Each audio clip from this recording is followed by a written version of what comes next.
Hi, this is Shubhajit from Mission Green, Mumbai, and what you see right now is a plastic wrapper.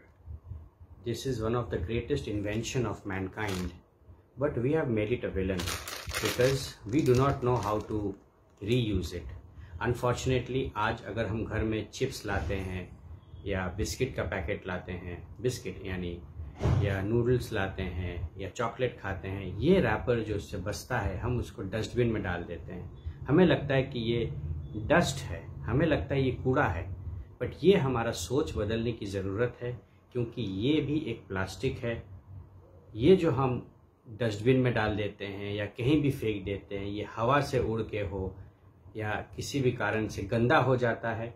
And अगर ये plastic गंदा हो गया, इसको इस्तेमाल नहीं किया जा सकता है दोबारा।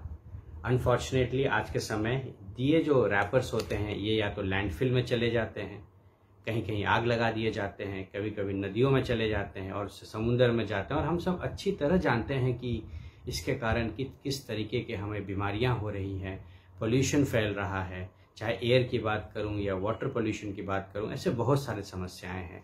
लेकिन सबसे बड़ी समस्या ये है कि हम इस जो प्लास्टिक का ये रैपर है इसको हम कूड़ा समझते हैं, जिसका सोच बदलना बहुत ज़रूरी है। आपको शायद जान के खुशी होगी कि यही वो रैपर है। अगर आप ऐसे 10 लाख रैपर हमें देंगे तो वो 1 किलोमीटर के रोड बनाने के काम आता है। इसी तरीके से यही रैपर प्लास्टिक को कलेक्ट करके पेवर ब्लॉक्स बनते हैं, जिससे फुटपाथ बनते हैं। इन्हीं को कलेक्ट करके कॉरुगेटेड शीट्स मतलब छत बनाने के काम आता है।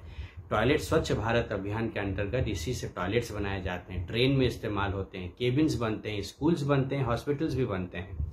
लेकिन ये तभी हो सकता है जब एज सिटीजन्स, एज आप और मैं इन टाइप के रैपर्स को साफ रखें और इसको रिसाइकलिंग में डालें। इसको म्यूनिसिपैलिटी को हमें देना है एज सूखा कचरा, लेकिन साफ सुथरे हालत में। इसके लिए मैं आपको आज दिखाना चाहता हूँ एक छोटा सा उपाय, वो है ये प्लास्टिक का बोतल।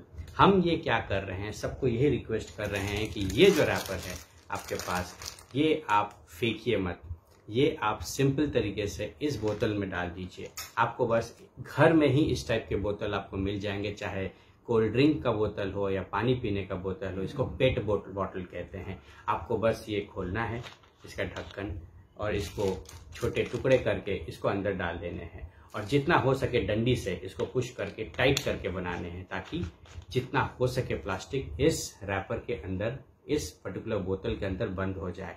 इसको हमने इको ब्रिक का नाम दिया है। ये वर्ल्ड में हर जगह इको ब्रिक के नाम से जाना जाता है।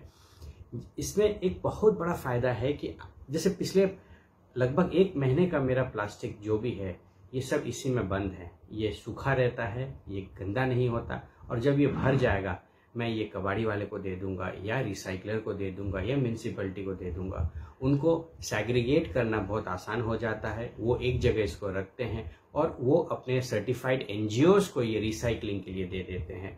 पूरे दुनिया में आज ये बहुत बड़ा सुपर हिट तरीका है प्लास्टिक वेस्ट मैनेज करने का, और आपसे मैं रिक्वेस्ट करूंगा कि आप भी इसको घर में बनाएं। गीले कचरे को गीले कचरे में डालें, सूखे कचरे को सूखे कचरे में डालें, और प्लास्टिक जो कचरा नहीं है उसका आप इको ब्रिक बना के फिर हैंड ओवर कीजिए। इससे आप इस देश की उन्नति में बहुत बड़ा योगदान दे सकते हैं। Thank you so much.